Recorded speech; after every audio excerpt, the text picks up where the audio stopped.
Bonjour à tous et bienvenue à la Cité de l'innovation et de savoir Aix-Marseille dans le cadre de l'édition 2020 de la Fête de la Science. Vous êtes étudiant, entrepreneur ou vous travaillez dans une société et vous avez une question sur l'innovation, vous pouvez venir ici à la CISAM pour obtenir vos réponses parce que si vous trouverez la majorité des acteurs de l'écosystème de l'innovation qui se sont réunis dans le but de favoriser l'essor économique du territoire, la création de nouveaux emplois et l'émergence de nouveaux projets innovants. L'innovation est fortement liée à l'intelligence artificielle, qui est un puissant moyen, et c'est pour ça qu'aujourd'hui, je suis là avec des experts sur ces thèmes et que je vous préciserai aussi pourquoi c'est aussi important pour la Cité de l'innovation. Un premier exemple, c'est que le laboratoire d'intelligence artificielle d'Enedis a été implanté ici, et Romain vous en dira un peu plus. Mais c'est aussi très important pour les 4 partenaires fondateurs de la Cité de l'innovation. Par exemple, on va commencer par les groupes cosmétiques L'Occitane, qui a créé ici son Startup Studio et pour qui l'intelligence artificielle est un moyen d'optimiser ses ventes en ligne de produits. Nous avons aussi parmi les partenaires fondateurs les groupes CMA-CGM, qui est un leader mondial dans les transports maritimes et qui a impulsé la création de l'accélérateur Z-Box, qui est également implanté ici. Les groupes CMA-CGM a aussi un fort intérêt dans l'intelligence artificielle parce que ça permet d'optimiser les transports maritimes de marchandises. C'est aussi un élément qui sera développé dans la table ronde. Et nous avons également à la Cité de l'innovation l'accélérateur M qui a été impulsé par la métropole, qui est également un partenaire fondateur et pour qui l'intelligence artificielle est importante dans les cadres, par exemple, de la Smart City ou de la mobilité en ville. Et enfin, nous avons les partenaires fondateurs Aix-Marseille Université. C'est là où vous pouvez étudier l'intelligence artificielle parce que nous avons plusieurs cursus d'études à partir de la licence en passant par les masters et les doctorats, ce qui va vous permettre d'accéder au métier de demain. Parce que vous avez peut-être envie d'être data scientist, data analyst ou bien data architecte. Et c'est des métiers comme ça qui vous seront accessibles si vous étudiez l'intelligence artificielle. Et effectivement, aujourd'hui, l'intelligence artificielle est présente dans différents domaines de la société. Il vous semblera évident qu'elle soit utilisée par des boîtes très connues comme Amazon, Instagram ou Facebook. Mais en réalité, ça va beaucoup plus loin et ça aussi va être détaillé parce qu'elle va toucher tous les secteurs et vous ouvrir énormément de possibilités de travail. Mais à ce stade, vous vous demandez peut-être qu'est-ce que l'intelligence artificielle? Et alors, Moustapha va nous en dire un peu plus. Merci Mikaela. Donc, je m'appelle Moustapha Olati, je suis professeur à Aix-Marseille Université et je suis vice-président délégué chargé des infrastructures numériques et intelligence artificielle pour la recherche. Donc avant effectivement de commencer à parler de l'intelligence artificielle, la question qui se pose, c'est quoi l'intelligence artificielle et comment on peut la définir? Donc je dirais l'individu lambda va peut-être aller chercher dans le petit Robert qu'est-ce que ça veut dire l'intelligence artificielle. On peut trouver la définition suivante qui consiste à dire que l'intelligence artificielle, c'est une partie de l'informatique dont le but est de simuler les concepts cognitifs afin de reproduire les comportements des êtres humains. Ceci étant, on trouve aussi également une définition scientifique qui est simple, qui consiste à dire c'est que l'intelligence artificielle, c'est de faire à une machine les tâches qu'un homme accomplit et qui nécessitent une certaine intelligence. Ce qu'il faut savoir, c'est que quand on a commencé à travailler sur l'intelligence artificielle, beaucoup de définitions existent dans la littérature et si on doit les regrouper, donc on peut les regrouper en 2 parties. C'est une partie des travaux qui consistent à dire que l'intelligence artificielle, c'est de développer des systèmes qui feront que le système se comporte comme un être humain. Et une autre partie des définitions qui consiste à dire que l'intelligence artificielle, c'est de faire en sorte que les systèmes pensent d'une manière rationnelle. Donc ces 2 parties-là, ça englobe un peu tous les travaux qui existent au niveau de l'intelligence artificielle. Ce qu'il faut savoir, c'est que historiquement, si on remonte très longtemps pour savoir depuis quand que l'homme s'intéresse à introduire de l'intelligence dans ses tâches au quotidien, on peut même remonter à 350 ans avant Jésus-Christ. On va trouver des travaux d'Aristote sur, par exemple, la logique formelle ou également les travaux d'Euclide, qui étaient des travaux pour représenter le raisonnement, qui sont des concepts très utilisés dans l'intelligence artificielle. Ceci étant, on peut aussi trouver que l'homme a à essayer d'introduire cette intelligence dans plusieurs machines. Et parmi les exemples qu'on peut citer, c'est typiquement la machine à tisser qui a été développée par Jacquard, qui est une machine programmable à partir des cartes perforées, que même aujourd'hui, certains la considèrent comme étant l'ancêtre de l'ordinateur. Et on peut aussi citer comme exemple la machine à calculer qui a été développée par un chercheur en 1834 par un chercheur anglais. Alors maintenant, vraiment le fondement de l'intelligence artificielle, on peut dire que ça a commencé dans les années 50 et plus particulièrement en 1956, où deux chercheurs dans une conférence internationale ont introduit vraiment l'intelligence artificielle comme étant une science. À partir donc de ce moment-là, beaucoup d'autres travaux ont été développés dans le cadre de l'intelligence artificielle. Et c'est qu'en 2006, en fait, quand on a vu la naissance de tout ce qu'on appelle aujourd'hui les machine learning, les deep learning, en fait, l'apprentissage profond a vu le jour, que en fait, les activités de l'intelligence artificielle ont commencé et les applications également autour de l'intelligence artificielle. Alors, ces applications, elles sont là soit pour effectivement remplacer l'homme, soit pour l'assister ou également le réhabiliter ou l'augmenter. Alors maintenant, pour ce qui concerne l'écosystème marseillais, ce qu'il faut savoir, c'est que dans notre université, et plus particulièrement Aix-Marseille Université, l'intelligence artificielle se décline selon les trois piliers, la formation à la recherche et également les plateformes, donc les plateformes pour les calculs de haute performance ou le stockage des données. Pour ce qui concerne la formation, vous pouvez trouver des concepts de l'intelligence artificielle de la licence jusqu'au master, également dans les écoles d'ingénieurs. Et au niveau recherche, on aborde l'intelligence artificielle sur des différents niveaux, recherche fondamentale, recherche appliquée, recherche thématique. Et pour ce qui concerne la recherche appliquée, on a vraiment des travaux autour du transport, et également dans le domaine de la santé. Pour le transport, comme l'avait dit Michaela, on a des liens très étroits avec le CMA-CGM. On trouve également dans le transport des choses qui sont connues du grand public, c'est-à-dire les travaux sur le véhicule autonome.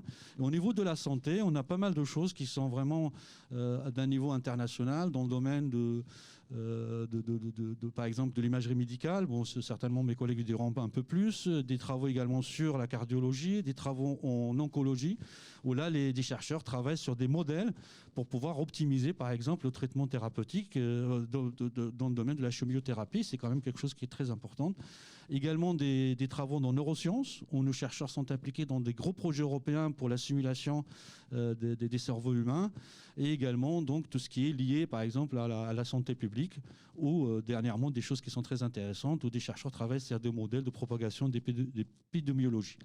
Alors juste un dernier mot pour conclure, c'est que pour vraiment donner une force à Aix-Marseille Université dans le domaine de ces applications, nous sommes en train de travailler à la création d'un grand institut autour de tout ce qui est sciences numériques appliquées à la santé, pour regrouper tous les acteurs du terrain pour répondre à ces problématiques de la santé.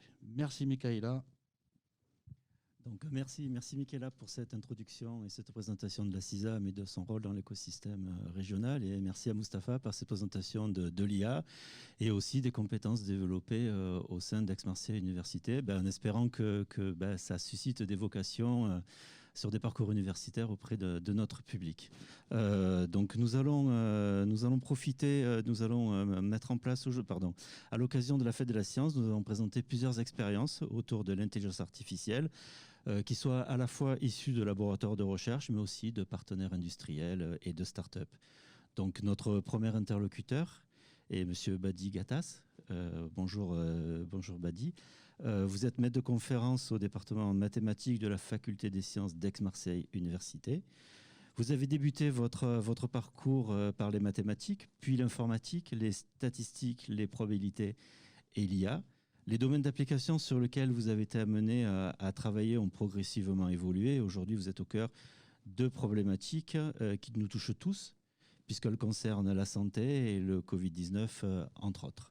Est-ce que vous pourriez, s'il vous plaît, nous présenter plus vos travaux et nous dire quel a été l'apport de l'IA dans ces différents domaines? Bon, merci Michaela, merci Mustapha et merci à tous. Alors, donc, moi, je suis enseignant-chercheur en mathématiques appliquées et je passe mon temps à travailler avec des collègues chercheurs d'autres domaines, donc en particulier des médecins, mais aussi avec pas mal d'entreprises pour essayer de résoudre des problèmes, donc très pratiques. Donc la démarche qu'on utilise habituellement est assez classique, Donc, on rencontre le partenaire, il nous soulève un problème. On essaye, nous, de modéliser ce problème, alors, dans le sens qu'on essaie de traduire ce problème concret par des équations mathématiques. On cherche des solutions à ces équations. Et ensuite, on revient voir les experts, on récupère des données quand ils en ont, on fait des calculs et ensuite, on obtient des résultats et on retourne voir l'expert pour analyser les résultats et s'assurer que le travail qu'on a fait est satisfaisant. Si ce n'est pas le cas, on recommence et on essaye d'améliorer un peu le travail qui a été fait. Alors, je vais essayer de vous parler de 2 exemples très concrets, assez récents. Donc, d'abord, le Covid-19. Donc, on a été sollicité pendant le confinement par des médecins avec lesquels on travaille depuis plusieurs années, donc l'équipe de radiologie de l'hôpital de la Timone. Donc, le radiologue passe en général à peu près 25 minutes pour analyser les images de scanners qui sont issues d'un patient. Donc, un patient, c'est 25 minutes de l'analyse de l'image. Et pourquoi faire? Essentiellement pour essayer de colorier l'image du poumon, pour détecter les lésions. Et il met une couleur pour les lésions qui sont modérées, une couleur pour les lésions qui sont graves. Et une fois qu'il a ça, il calcule un peu le volume des lésions et il essaie de prédire la gravité et l'impact de la pathologie sur le patient, donc de la maladie sur le patient. Donc nous, on est intervenu pour essayer d'aider le radiologue, donc faciliter son travail. Et donc, on a développé un outil qui permet de prendre les images de scanner dès qu'il est passé et on le rentre dans un modèle, dans un logiciel qui va sortir le résultat qui est recherché par le radiologue. Donc, c'est un travail qui prend beaucoup de temps, qui mobilise pas mal de gens. Donc, il n'y a pas que les matheux, bien sûr, on a des informaticiens et l'apport des experts et des médecins est indispensable parce qu'il faut qu'on comprenne exactement quels sont les problèmes, qu'est-ce qu'on recherche et quel est l'objectif exactement par ce qu'on fait. Donc ça, c'est un premier exemple qui est assez simple, qui est d'actualité. Le deuxième exemple, c'est un exemple qui est toujours dans le domaine de l'imagerie médicale. Et c'est des travaux qui sont très récents sur lesquels on travaille essentiellement et on mobilise quand même pas mal d'étudiants qui sont en fin de parcours ingénieurs à la faculté ou dans nos écoles d'ingénieurs. Et là-dessus, c'est un autre type de problèmes qui sont un peu plus difficiles. Donc, on essaie d'aider les radiologues à rédiger des comptes rendus sur les radios. Alors, des travaux existent sur les radios. Nous, on essaie de passer sur les images IRM, sur les images scanners.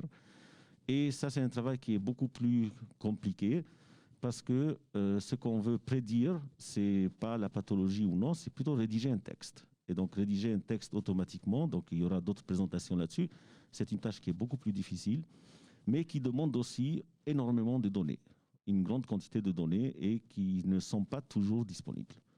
Donc, en résumé, on part d'un problème concret, on essaie de ramener le problème, de le mettre en équation dans le monde mathématique, dans le monde abstrait des maths, et ensuite on revient sur le terrain pour répondre à un besoin pratique. On développe un logiciel, un outil, et on le met à la disposition des experts. Merci. Merci beaucoup pour ce témoignage. Notre second interlocuteur est Rachid Bouchakour.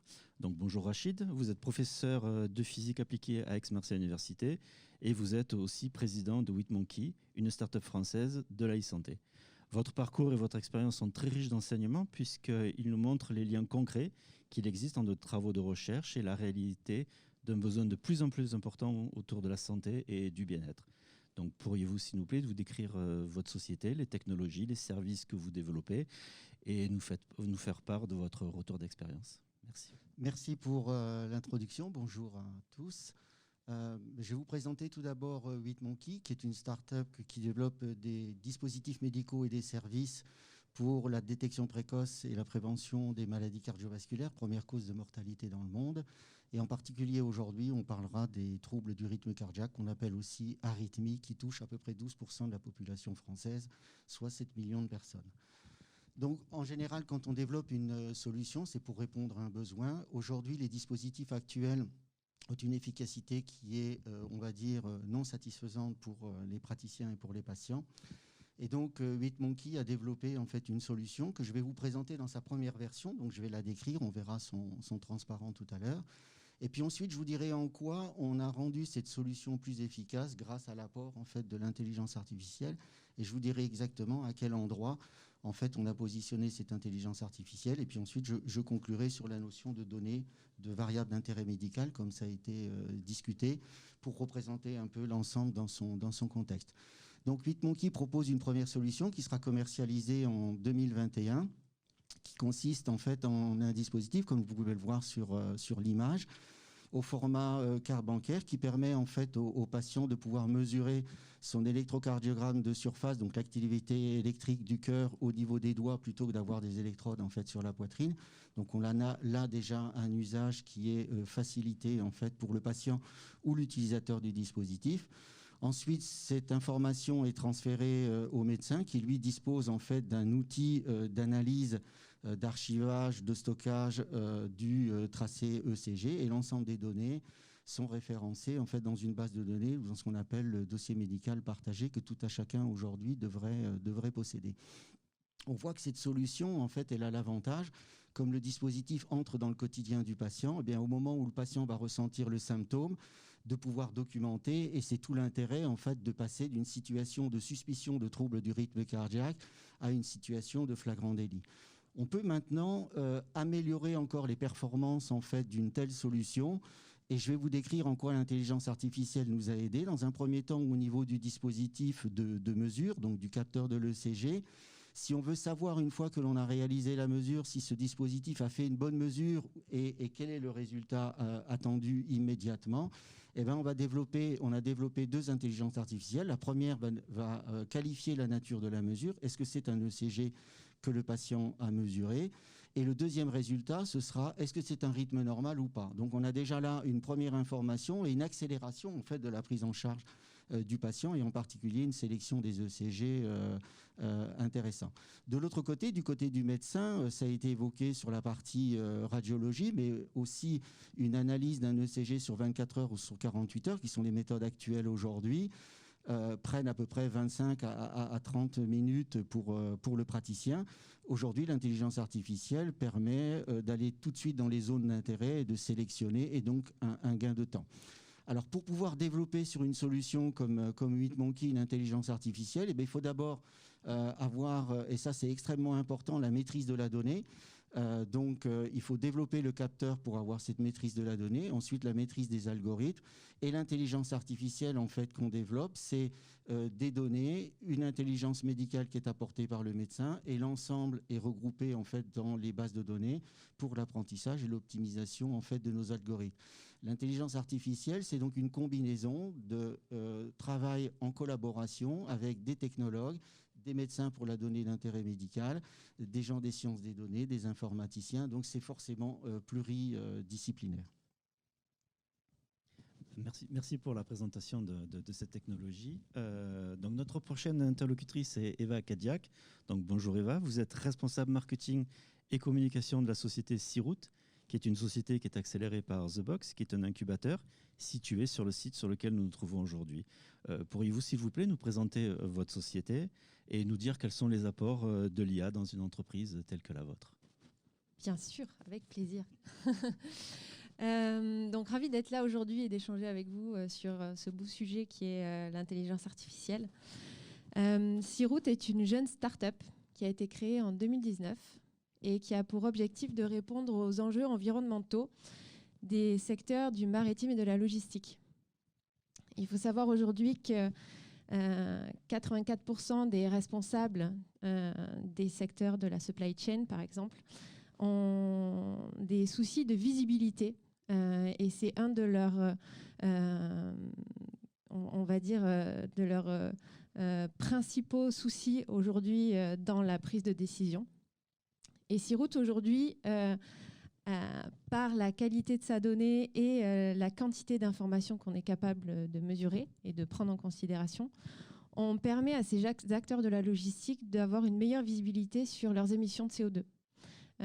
Aujourd'hui, il faut savoir qu'il y a une grande quantité d'informations à prendre en considération sur les émissions de CO2, ne serait-ce que la vitesse, les distances, mais également toutes les spécificités des moyens de transport. Et aujourd'hui, toute cette quantité de données et la qualité de la donnée est très difficilement disponible auprès de ces acteurs. Donc C-Route aujourd'hui a développé un outil qui permet de calculer ces émissions de CO2 en prenant en considération toutes ces données et via notamment des méthodes de machine learning pour pouvoir gérer toute la donnée et calculer les émissions de CO2. Un exemple très concret sur le secteur du maritime. Pour calculer les émissions de CO2 sur le secteur du maritime, on doit prendre en considération les données du navire, sa taille. On doit prendre aussi en considération la vitesse mise en place par le navire sur le trajet. On doit également prendre en considération les moteurs, mais également tous les bookings mis à disposition par les transitaires pour calculer les émissions de CO2. Aujourd'hui, on est en mesure d'apporter une solution précise et pour que les transitaires et leurs clients, les chargeurs, puissent avoir de meilleures prises de décision quand ils émettent, quand ils vont choisir leur booking, mais aussi a posteriori dans le rapport de leurs émissions de CO2. C'est en ce sens-là aujourd'hui que C-Route apporte tout son savoir-faire sur l'intelligence artificielle et le savoir sur la gestion des algorithmes pour pouvoir répondre à ces enjeux-là. Merci beaucoup. Notre prochain interlocuteur est Romain Gimignani. Donc, bonjour Romain, vous êtes responsable innovation au sein d'Enedis. Vous êtes chef de projet Smart Grid et mobilité électrique et vous dirigez une équipe ici au sein de la CISAM. Enedis est donc une belle expérience de collaboration entre un industriel et la CISAM. Vous avez initié de nombreux projets et pouvez-vous s'il vous plaît nous en présenter quelques-uns? Oui, bien sûr. Bonjour Jean-Jacques, bonjour à tout le monde. Alors, j'ai très peu de temps, donc la première chose que je vais vous dire, c'est que travailler dans le domaine de l'intelligence artificielle dans un lieu comme celui-ci, c'est exceptionnel. On a accès à des laboratoires, on a des startups, on est au cœur de ce qui se fait. Alors, si vous vous demandez où est la place de l'intelligence artificielle dans un acteur industriel, la réponse est simple, il y en a partout. Il y en a partout et surtout, on peut faire appel à vraiment toutes les disciplines de l'intelligence artificielle. On peut faire de l'analyse d'images, on peut faire de l'analyse de la voix, du texte, et on peut aussi travailler sur des données de l'énergie. On est un acteur de l'énergie, on est dans un domaine qui est en plein bouleversement, dans lequel on a de plus en plus de données qui arrivent, dans lequel on a des changements fondamentaux comme l'arrivée des véhicules électriques, par exemple, comme l'utilisation d'énergies renouvelables. Tout ça, on utilise l'IA en fait, pour préparer le futur. Et ça se fait au quotidien. Quand on construit du réseau électrique, on le construit pour 40 ans. Il faut prendre les bonnes décisions au bon moment et c'est en ça que l'intelligence artificielle peut nous aider. Alors, on va dérouler quelques-uns des projets qu'on a pu développer. Ce qui est intéressant avec l'IA, déjà, c'est que la frontière entre la recherche et l'ingénierie est extrêmement faible. On est capable de développer des applications industrielles avec de la techno qui était en laboratoire il y a 6 mois. Et ça, on peut le faire extrêmement rapidement. On a par exemple développé un outil qui lit des textes dans notre propre jargon, avec des abréviations, avec des fautes d'orthographe, avec tout ce qu'on peut trouver comme pollution dans du texte.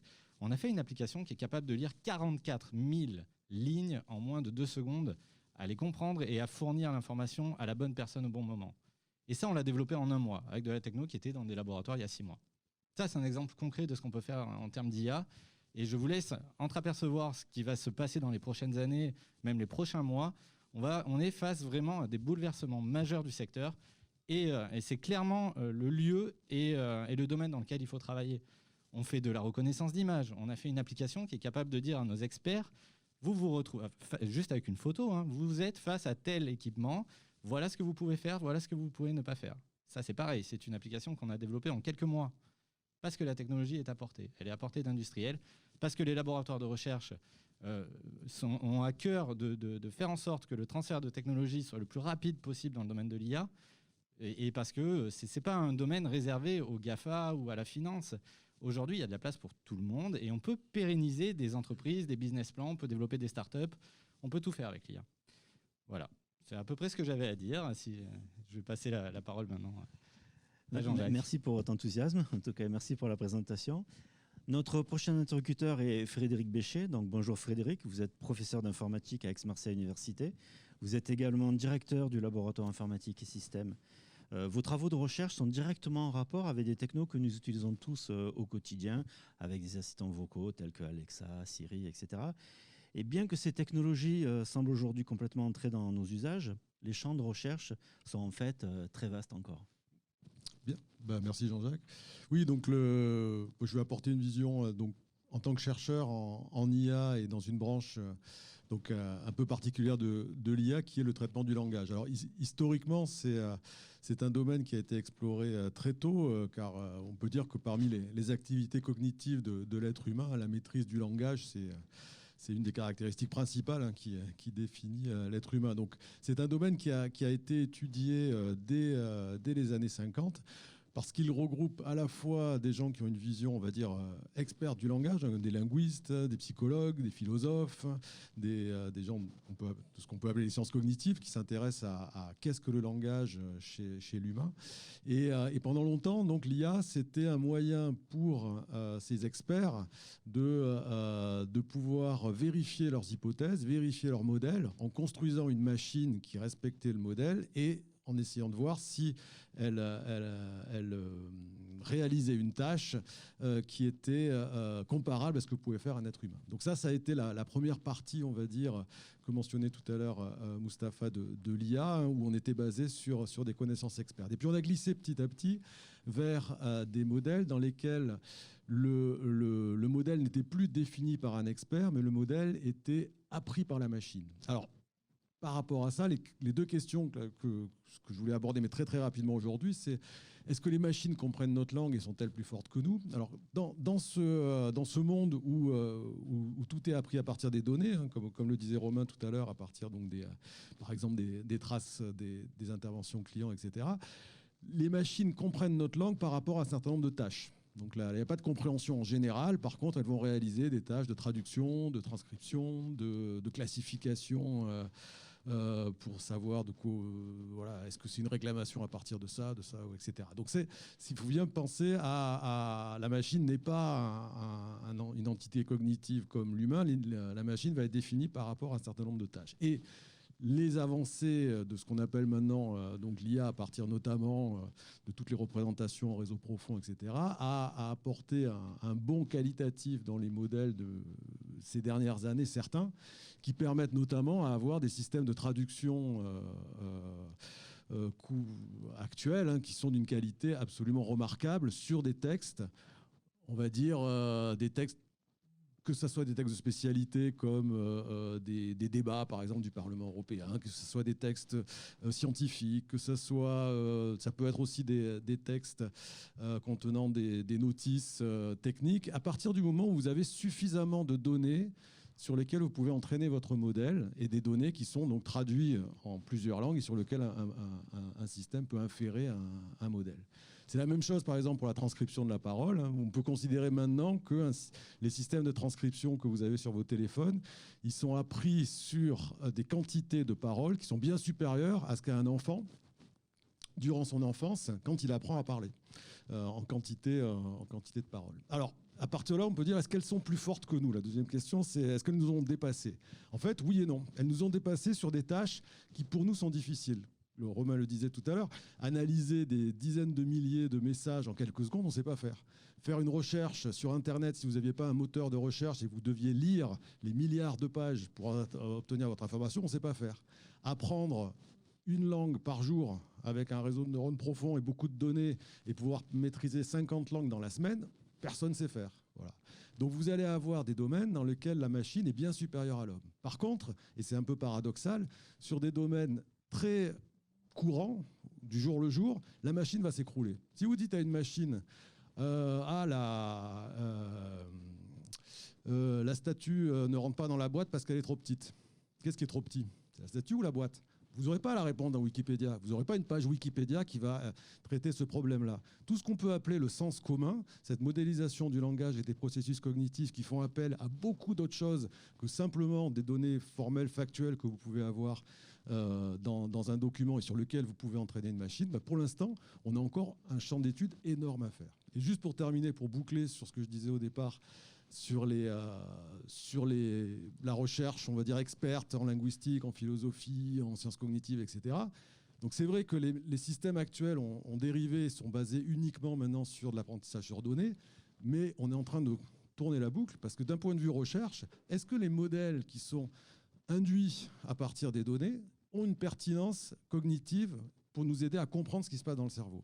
Et donc là, en ce moment, il y a tout un champ d'études qui reboucle donc avec cette recherche qui est très fondamentale, hein, sur quelle est la pertinence cognitive des modèles induits par rapport à ce que peut faire l'être humain. Et là, c'est absolument passionnant. Et donc, à Aix-Marseille, on a donc un institut qui s'intéresse au base cérébral du langage, qui travaille là-dessus, et donc avec plein de chercheurs interdisciplinaires. Et c'est un domaine passionnant que je vous encourage tous à venir étudier avec nous. Voilà. Merci beaucoup pour cet éclairage sur ce domaine très complexe. Notre prochaine interlocutrice est Madame Eunice Anaki, dont le parcours est une magnifique illustration des collaborations entre l'enseignement, la recherche et l'industrie. Donc bonjour Eunice, vous êtes diplômée de 2 masters, un en intelligence artificielle, un second en traitement automatique de la langue, et vous êtes une future doctorante en collaboration avec Enedis et le département du traitement du langage, justement, dont on parlait, du laboratoire d'informatique. Est-ce que vous pourriez, s'il vous plaît, nous raconter votre parcours, pardon ? Oui, merci et bonjour à tous. Pour commencer, ce que je peux dire sur mon parcours, c'est que j'ai eu un bac scientifique en Côte d'Ivoire. Puis je suis allée au Maroc où j'ai fait 3 ans pour obtenir une licence en sciences mathématiques et informatiques. Et après cela, je suis venue à Marseille, avec la belle plage de Marseille et tout. J'ai fait un master en intelligence artificielle et apprentissage automatique, suivi d'un master en TAL à Nancy. Donc, pendant mon parcours, j'ai eu à faire 2 expériences professionnelles. L'une à Enedis, Romain parlait de tout à l'heure des réclamations et tout, où la machine pouvait lire en fait plusieurs milliers de réclamations en un temps record. Du coup, j'ai eu à travailler aussi sur ce projet. Et j'ai aussi fait un master, plutôt un stage en laboratoire. Donc, ça me faisait une double expérience, une expérience en entreprise et en laboratoire. Et enfin, j'ai décidé de me lancer dans une thèse, et pas qu'une thèse en entreprise, étant donné que j'ai eu 2 expériences en entreprise et en laboratoire. Donc, une thèse en partenariat avec le laboratoire Talep et Enedis, l'entreprise Enedis, donc à double connotation en quelque sorte. Donc, la grande question, ce serait pourquoi choisir l'IA? Et pourquoi choisir l'IA? C'est simplement pour une première raison du fait que ça soit un métier attractif. On le voit vraiment partout. Et moi, je me rappelle que quand j'avais mon téléphone au début et je voyais les traducteurs, je me posais toujours la question de savoir mais comment il fonctionne, comment il peut apprendre telle langue et telle autre langue. Et dans cette filière, en fait, j'ai pu comprendre comment cela fonctionnait. Et c'était vraiment très amusant, c'était très attractif pour moi. Et en second lieu, en fait, il faut savoir que c'est un domaine qui touche vraiment tous les secteurs d'activité. Que ce soit, partons du droit. Quelqu'un qui est en droit va se dire non, mais pourquoi l'IA va être en droit? Mais non. L'IA, en fait, aide à la décision. C'est une aide à la décision pour les juges, par exemple, pour prendre une décision juridique. Aussi, au-delà du droit, on a parlé aussi de la médecine tout à l'heure. Elle aide aussi à limiter les erreurs, à réduire les erreurs en médecine. Il y a aussi dans d'autres domaines, comme il y a un exemple qui me vient là, à Los Angeles, la police en fait utilise en fait l'intelligence artificielle pour détecter les lieux où il y aura les futurs crimes. Donc c'est vraiment un secteur qui touche tous les domaines et il n'est pas saturé. Là, il y a Frédéric Bécher qui parlait du fait qu'il y a encore beaucoup de recherches à faire. Donc, ce qui veut dire qu'on a besoin encore de plus de chercheurs, parce que là où il y a des recherches, on a besoin aussi de la main-d'œuvre. Donc, vraiment, je vous encourage à faire le master I3A de Marseille, et surtout que là, je commence mon doctorat à la CISAM, et à la CISAM en collaboration avec Enedis et Aix-Marseille Université. Donc, je vous remercie. Merci. Merci beaucoup pour ce témoignage. Et nous allons terminer par Marguerite Linard. Donc, bonjour Marguerite. Donc, vous êtes manager au sein du Reality Lab. Est-ce que vous pourriez, s'il vous plaît, nous présenter cette structure, ses missions et ses fonctions? Merci. Merci Jean-Jacques, bonjour à tous. Alors du coup, je m'inscris dans la lignée. Le Reality Lab, c'est une initiative qui est portée par la CCI Aix-Marseille-Provence. L'idée, c'est vraiment, par notre mission d'acteur au service de la performance économique du territoire et aussi au service des citoyens, de contribuer à rendre accessible à tous, aux citoyens et à tous les types d'entreprises, les technologies et les innovations à base d'intelligence artificielle. L'idée, comme on l'a très largement évoqué, l'intelligence artificielle aujourd'hui, sous toutes ses formes, sous toutes ses disciplines, n'est plus l'apanage soit de grandes entreprises, soit de start-up très pointues. Elle est en passe actuellement de devenir justement un outil qui est le socle, le support au développement d'une grande variété d'activités. On a pu en évoquer plusieurs, je ne vais pas y revenir, mais dans les cas pratiques de l'IA, aujourd'hui, il peut y avoir des tas d'applications. Vous voulez préserver la nature, pas de problème. Il y a aujourd'hui des projets, des innovations qui sont dans la vraie vie, qui vont viser à protéger les oiseaux lorsque des éoliennes finalement sont implantées dans des espaces où il y a des trajectoires privilégiés par différents types de volatiles. Ça peut être des oiseaux, ça peut être des abeilles. Aujourd'hui, il y a beaucoup d'innovations qui sont déjà sur le marché, qui visent à optimiser, accélérer la réparation des véhicules, le pilotage des avions, la création de saveurs, la création de parfums, à faciliter les déplacements, on l'a déjà dit. Des personnes qui sont aussi partiellement ou complètement atteintes de handicap, par exemple les malvoyants, les malentendants.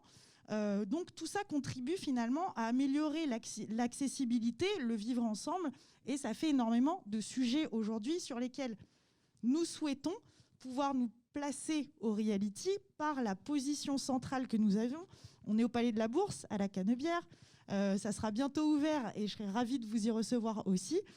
Et non, le but du jeu, c'est vraiment d'avoir un espace pour permettre à tous de venir expérimenter par des applications très concrètes pour finalement démystifier l'idée que l'IA est l'apanage de spécialistes. Aujourd'hui, l'IA, c'est le problème de tout le monde. Les données, ce sont nos données à tous, aussi bien en tant qu'usagers que citoyens, qui sont exploités par ce type de technologie. Comme l'a très justement dit Eunice, au minimum, venez au Reality pour comprendre comment ça marche et peut-être plus si affinité. En tout cas, essayons de travailler ensemble, à l'instar de ce qu'on fait aujourd'hui, pour justement faire progresser notre région et nos concitoyens, tous ensemble. Voilà, merci beaucoup pour cette occasion de partage. Je suis ravie d'être à la CISAM aujourd'hui. Merci beaucoup. En tout cas, on voit qu'effectivement, l'intelligence artificielle fait partie de notre vie dans des sujets multiples et que sur nos territoires, on a les compétences pour y répondre. Je laisse Michaela conclure sur la matinée. Je voudrais juste remercier tout d'abord nos intervenants qui ont pris le temps de venir ici partager avec vous tous ces sujets passionnants. Évidemment, je remercie tous ceux qui nous regardent. Et si vous avez une question sur l'innovation, bien évidemment, venez nous voir à la CISAM.